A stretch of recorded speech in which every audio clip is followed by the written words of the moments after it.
What we were trying to do was to give people an experience like they're in a big company and having to start up a new entity, a new innovation, a new startup company inside the big company. So we took them through 4 big decision points.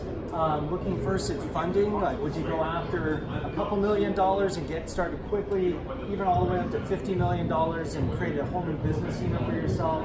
Second was, how do we do the prototype and the pilot? Do we go with a partner? Do we do it ourselves in-house? Or do we even acquire a company if we have the funds to be able to do that? And this got a lot of spirited discussion. And this is something that debate. my experience kind of, we would beat each other up on these things. Oh yeah, absolutely. And then unexpected things typically happen as part of the startup. So we said, what happens if you got so many orders that you weren't even able to fulfill them?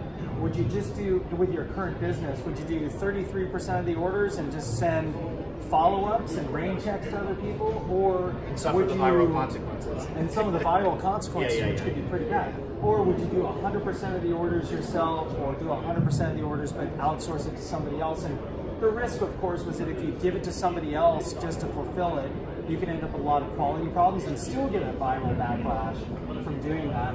And then finally, And then if you're onto something, yeah, like let's say, so you feel like Okay. it's scaling, it seems to really be working. Where do I put it? Do I put it in the marketing and e-business, department?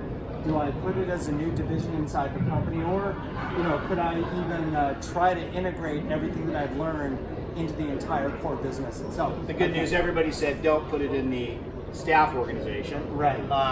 But there were some wild swings in terms of the incremental stock price you could develop based on these two. Right, and I think a lot of the debate was around, do you trap the value in such a small group that it doesn't have an impact on the overall stock price? Again, great exercise. We'll see what we can kind of bring back to Cincinnati. But I think everybody in the room felt a connection to these different scenarios. They're very, very common, but very, very difficult, and it requires a lot of context to figure out what's the right way forward. And obviously, depends on the category that you're in too. So, signing off from the EY conference with Mike, my partner, and our wonderful developer over here. You did a fantastic job. Talk to you soon. Bye.